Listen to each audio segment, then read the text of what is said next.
Hello everyone. Today again we will discuss total internal reflection in a prism. So this is continuation of the previous lecture. In the previous lecture we have seen total internal reflection in a total reflecting prism in which one of the angle is 90 degree and the other two angles are of 45 degree. Today we will discuss total internal reflection taking place in an equilateral prism and a prism in which one of the angle is 90 degree and the other two angles are of 30 degree and 60 degree. So let's see how total internal reflection takes place in an equilateral prism. So here you can see in the figure ABC is an equilateral prism in which all the angles are of 60 degree and ray of light PQ strikes on the face AB of the prism, and in this case again ray of light strike on the face AB of the prism normally. Clear? So in this case angle Q will become 90 degree. So this side also the angle will be 90 degree. So if this is 90, this is 60, so this small angle will become 30 degree. Now when the ray of light PQ strike on this face AC of the prism, so what will be the angle of incidence? For that we will draw a normal here. So this small angle is 30, so this big angle will be 60 degree, then only the total will be 90 degree. So that means it will strike on the face AC with angle of incidence 60 degree. Now again this is a glass prism, so in this case also critical angle is 42 degree, which is less than angle of incidence. So total internal reflection will take place on the face AC of the prism and the ray of light reflect back in the same medium, that means within the prism, and it will strike on the face BC of the prism. When it will strike face BC of the prism, you can see again it is striking normally. So in this case angle S will also be 90 degree. How you can find out? So again you can see this is 60, angle of incidence is 60, so angle of reflection will also be 60. So when you will draw normal, so a smaller angle will become 30. This is already angle C is 60, 60 plus 30 90, so angle S will become 90 degree. Clear? So RS will strike BC on the face BC normally and it will pass and deviated. Clear? So in this case, this is how total internal reflection takes place in an equilateral prism.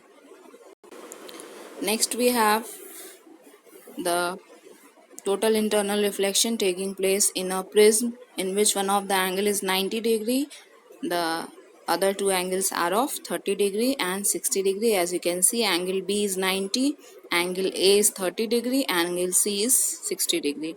Now in this case, reflection as well as refraction, total internal reflection as well as refraction, both will take place. How? So in this case, the ray of light PQ strike on the face BC of the prism, as you can see. So ray of light will strike on this face BC from here and normally also. So when it will strike BC normally, it will pass undeviated and it will strike on the face AC of the prism. Same method, we will draw a normal here. So this angle will become 90 degree. Now here it is given 60 and it is striking normally. So here this is 60, this is 90. Total will become 150. So this smaller angle will become 30. So that means this angle will become 60 degree. So that means PQ will strike on the face AC of the prism with an angle of incidence 60 degree. Again 60 degree is greater than 42 degree. Total internal reflection will take place and it will strike on the face AB. And when it will strike on the face AB, so here what will be the angle of incidence? So same method, we will draw a normal here. So when we will draw a normal here, so here you can see angle A is already 30 degree, is it?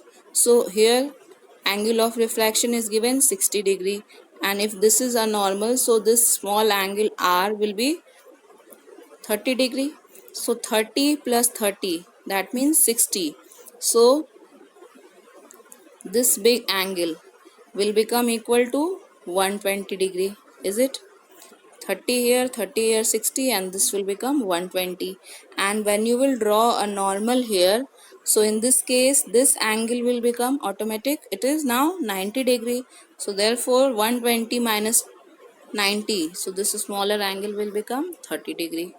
Clear? So this is how we can find angle of incidence 30 degree. See, everywhere in your book, angle of incidence is shown in the figure, but it is not given how to find. So that is why I am telling you how to find out. There are two ways in front of you. Either you learn all the values, see the diagram, learn all the values, or you know how to find out the angle of incidence, then no need to learn. You know that where you will draw the ray diagram and very easily you can write down the values. Clear? So here the angle of incidence will become 30 degree, and now this is less than 42 degree, which is critical angle. So therefore at this face AB, ray of light is traveling from glass to air. That means denser to rarer medium. So it will bend away from normal. So at this phase refraction is taking place, and at AC phase total internal reflection taking place. So therefore in this type of prism both total internal reflection as well as refraction will take place. Clear? Now in the same prism there is a non-occurrence of total internal reflection.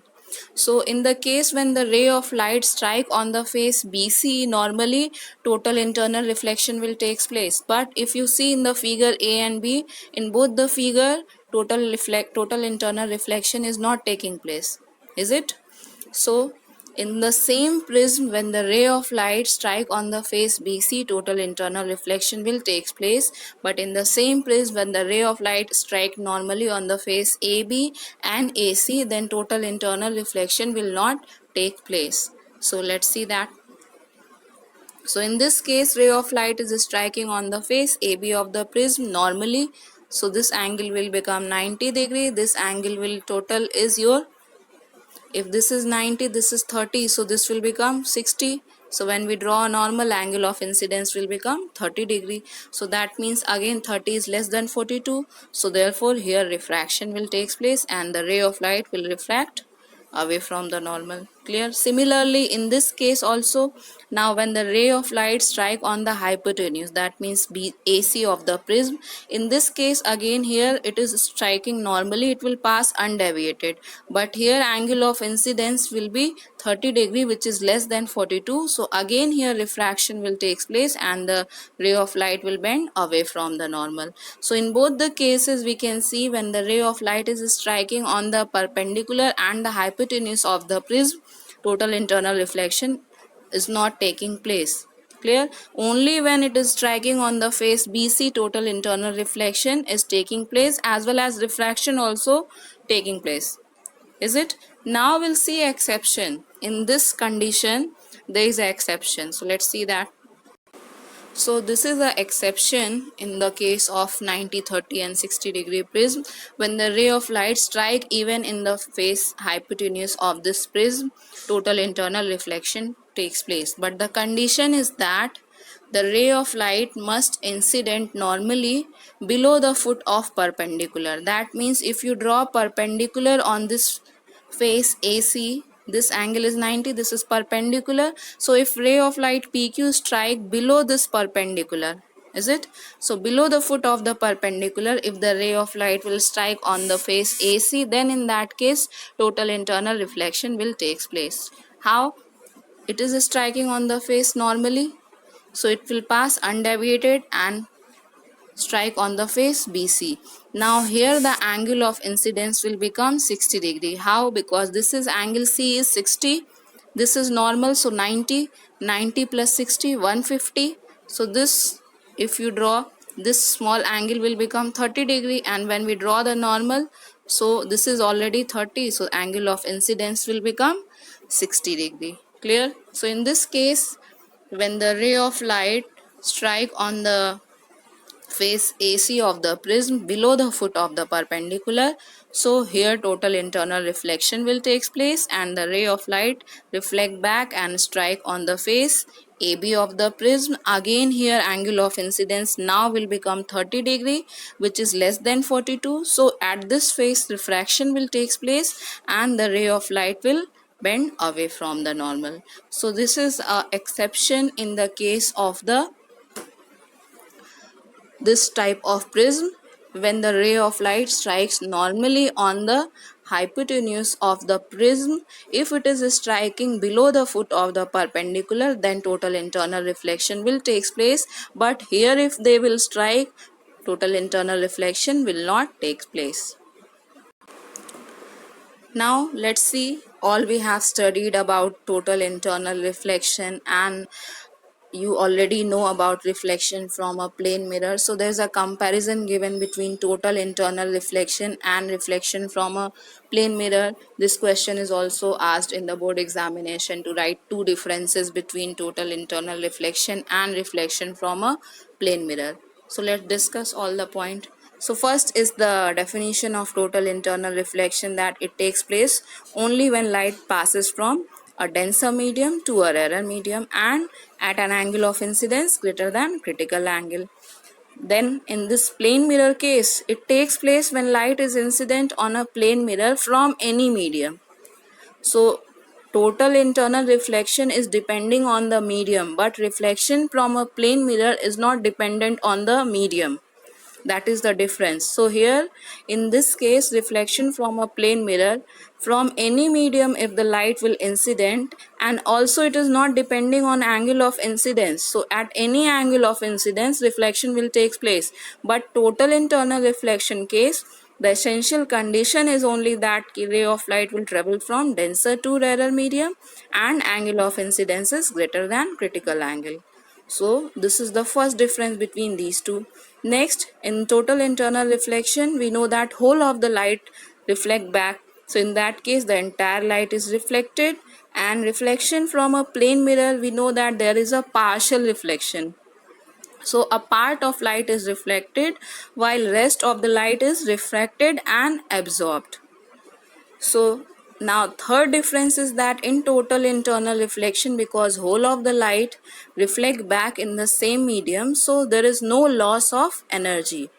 But in case of reflection from a plane mirror, whole of the light is not reflecting back in the same medium. Some part of light is absorbed and refracted. So because of that, there is a loss of energy in this case. Clear?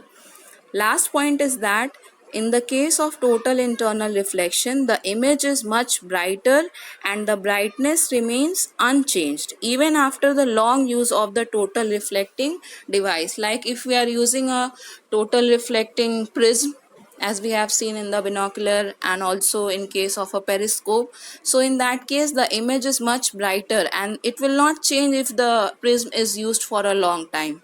But in the case of a mirror, when the mirror is used for a long time, the silvering of the mirror as it becomes old and rough, so in that case the image becomes less bright.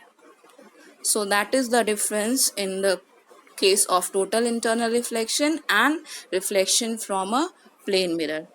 So I hope these topics are clear to you, because the ray diagrams are very important. As you can see, your reduced syllabus, nothing is reduced from this topic.